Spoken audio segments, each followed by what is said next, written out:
Hello friend, good morning, welcome back to my channel. তোমরা সবাই কেমন আছো? আশা করছি সবাই খুবই ভালো আছো, আমিও খুবই ভালো আছি। তো আবার একটা ব্লগ ভিডিও নিয়ে চলে আসলাম। তো আজকে হচ্ছে শনিবার।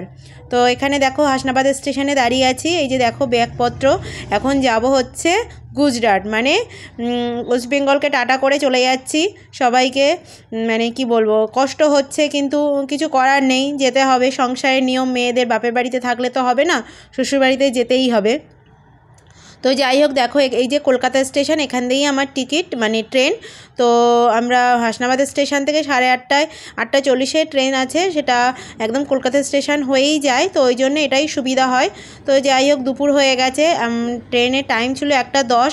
তো ট্রেনটা অন্য সময় অন্য মানে প্ল্যাটফর্মে দেয়, কিন্তু 3-এ দিয়েছে, 1 ঘন্টা আগেই ট্রেনটা দিয়ে দিয়েছে।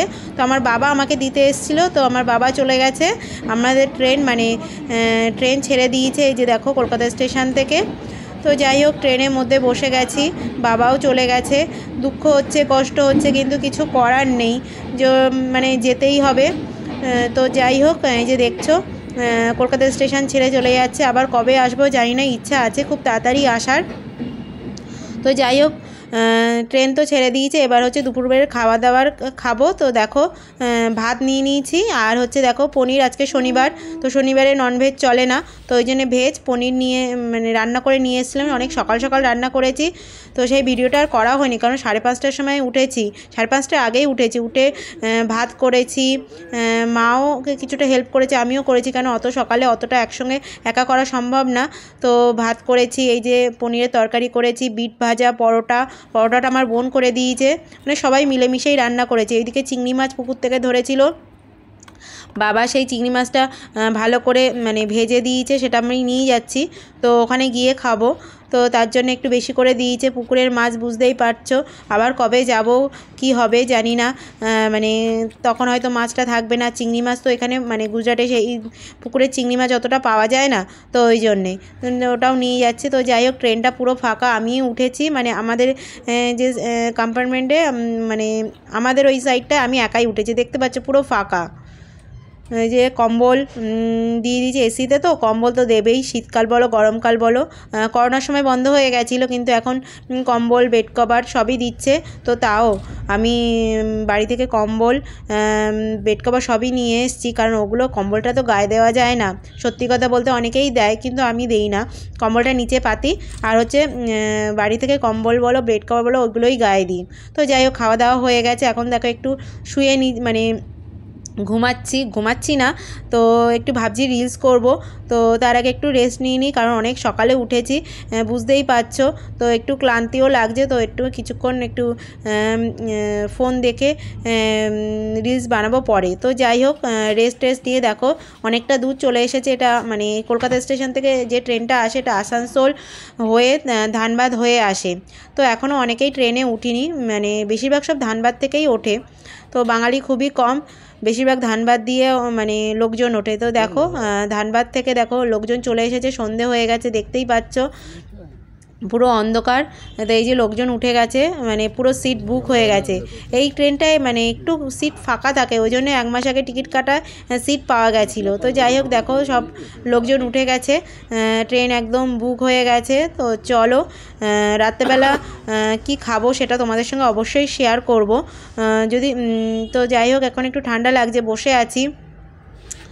তো দেখো এই যে সব মানে সোয়েটার, মানে কি বলবো, হচ্ছে সব গলা টলা জড়িয়ে, কারণ একটু ঠান্ডাও লেগেছিলো, তারপরে কাশিও হচ্ছিলো। এই যে দেখো একটু চা নিয়ে নিলাম, আমি সাধারণত চা খাই না, কিন্তু কিছু করার নেই, এসির মধ্যে আছে, একটু ঠান্ডা না, মানে গরম জিনিস না খেলে হবে না। তো যাই হোক, মুখের অবস্থা দেখেই বুঝতে পারছো, চাটা খেয়ে নিই, কিন্তু চাটা একদম খারাপ, মুখের এক্সপ্রেশন দেখে তোমরা বুঝতেই পারছো যে একদম জল, শুধু মিষ্টি গোলা। তো যাই হোক, দেখতেই পেলে।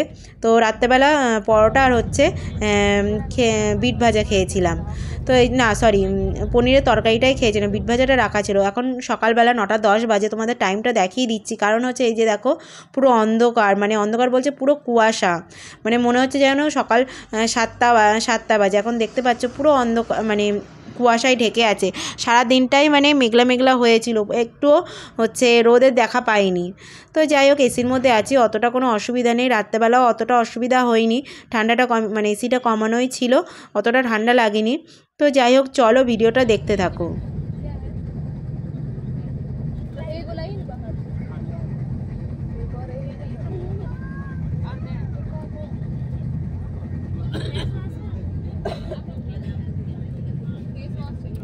তো সকাল থেকে কোনো চায়ের দেখা পাইনি, তো এখন প্রায় 11:30টার মতো বাজে। তো এখন চলে এসছে কফি, তো একটু কফি নিয়ে নিলাম, কারণ একটু কফিটা না খেলে না গলাটা ছাড়বে না, তো ওই জন্য কফি নিয়ে নিয়েছিলাম। তো কফি টফি খেয়ে তারপরে প্রায় 12:30টার মতো বাজে। তো এখন হচ্ছে খেতে বসে গেছি, শশা কেটে নিয়েছি। আমি শশাটা আনতে মিস করিনি, কারণ এই ট্রেনের মধ্যে বসে বসে খাবার খেতে খেতে না গ্যাস হয়ে যায়, তো তার জন্যে একটু বেশি করে শশা নিয়ে এসেছি। পনিরের তরকারি একটুখানি ছিল, ওই যে ওই কৌটোর মধ্যে ছিল, খাবারটা খারাপ হয়ে গেছে, তো তার জন্য এই বিট ভাজা ভাত যেটুকুনি ছিল সবটাই নিয়ে নিয়েছি, বেশি হয়ে গেছে তবুও নষ্ট করিনি। তো ওগুলো খেয়ে তারপরে একটু রেস্ট নিয়ে দেখো এখন বিকেল 4টে মতো বাজে। তো চা দেখা পেলাম, তো চাটা নিয়ে নিলাম, এবার আর কফি নেইনি। তো এই যে দেখো চানাচুর আর হচ্ছে চাটা খেয়ে নেবো, খেয়ে তারপরে একটু রেস্ট নেবো। তাই ট্রেনের মধ্যে আর কি রেস্ট ছাড়া তো আর কিছু নেই, বসে বসে শুধু রেস্ট নিয়ে যাও আর খেয়ে যাও। ট্রেনে উঠলে কার কার খেতে ভালো লাগে আমাকে অবশ্যই কমেন্ট করে জানিও। তো যাই হোক রাত হয়ে গেছে, আজকেই লাস্ট, কালকে সকালবেলায় নেমে যাব, সকাল 7টার মধ্যে 7:30টার মধ্যেই নেমে যাব। তো যাই হোক এখন ওই একটা স্টেশনে থেমেছিল, তো গেটের ওখানে গিয়ে একটু লুচি মানে পুরি সবজি নিয়েছি, কিন্তু পুরি সবজিটা কত ভালো হয়েছে জানি না। তো আগে থেকেই শসা কেটে নিয়েছি, পেঁয়াজ কেটে নিয়েছি, কারণ জানি কেমন হবে। তো দেখো এই যে পুরি, এর থেকে মানে আমার কাছে পরোটা ছিল, ওর থেকে ভালোই ছিল, পরোটাগুলো খেলেই ভালো হতো। আর যে তরকারিটা দেখো একদম বাপরে বাপ, পুরো জল আর হচ্ছে আলু। তো যাই হোক কিছু করার নেই, খেয়ে দিয়ে ঘুমিয়ে নিয়েছি। এখন দেখো সকাল 7টা বাজে, 7:10 হয়েছে। তো গুজরাটে একটু কি বলো তো, গুজরাটে এসে গেছি, তো গুজরাটে একটু সকাল হতে দেরি হয়। তো যাই হোক কিছু করার নেই। এই যে দেখো গুজরাটে আগে মানে আহমেদাবাদে ঢোকার আগের স্টপেজে অনেকক্ষণ দাঁড়িয়ে রেখে, মানে প্রায় আধা ঘন্টার মতো দাঁড় করিয়ে রেখেছিল, কারণ 6:55 মধ্যেই ঢুকে যেত ট্রেনটা, কিন্তু কিছু করার নেই, দাঁড় করিয়ে রেখে দিয়েছে। তখন তারপরে 7টা যখন দেখো 7:25 তখন ট্রেনটা স্টেশনে মানে আহমেদাবাদ স্টেশনে ঢুকিয়েছে, কিছু করার নেই। তো যাই হোক ঠিক টাইমেই এসেছি, আমার বড় ওখান দিয়ে চলে এসেছে আমাকে নিয়ে যাওয়ার জন্যে। তো যাই হোক ফোন করেছিল, তো এবার যাব হচ্ছে বাড়ি, তো তার জন্য গাড়িটারই বুক করতে হবে। চলো এবার মানে বাইরের দিকে যাই, 1 নম্বর প্ল্যাটফর্মে নামিয়েছে, আর এই ট্রেনটা 1 নম্বরেই নামায়, সুবিধা হয় আমাদের, আর মানে লাগেজ নিয়ে এদিক ওদিক করতে হয় না, একদিক দিয়ে সুবিধা।